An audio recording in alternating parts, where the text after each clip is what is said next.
Ndërkohë që bashkëpunimi ndërrajonal me malin e Zi dhe Anasilltas ka ardhur gjithnjë duke u forcuar dhe zgjeruar, çuditërisht mes shkollave të mesme nga dy anët e kufirit shumë pak është punuar në këtë drejtim. Për shembull, edhe pse në Tuzë ekziston gjimnazi për trevën shqiptare të malësisë së përtej kufirit, nuk ka asnjë bashkëpunim me ato këtej kufirit.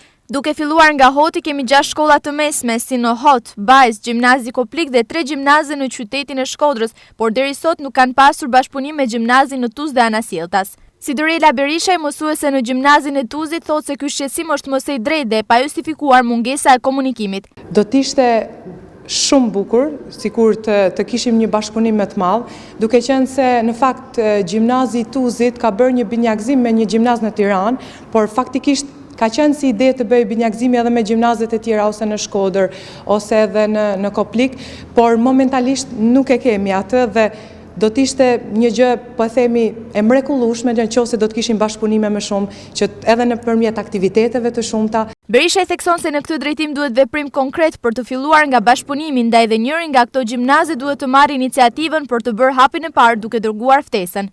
Patjetër, kjo është një gjë, do ishte mrekullisht e mirë, nëse në të ardhmen do të kishim më shumë bashkëpunime. Ndoshta ne si mësimdhënësa ose edhe udhëheqësia e shkollës ta merrte si ide, do të ishte gjë e mirë. Faktikisht asnjë pengesë nuk ka pasur dhe nuk ka mes gjimnazeve apo shkollave të mesme këtej dhe përtej kufirit që të mos bashkëpunojnë. Thjesht nuk është treguar vëmendje në këtë drejtim, ndërkohë që kufiri e ndan malsinë e madhe për gjysmë, kurse nga Shkodra në Tuzë rruga nuk është më e gjatë se 50 kilometra.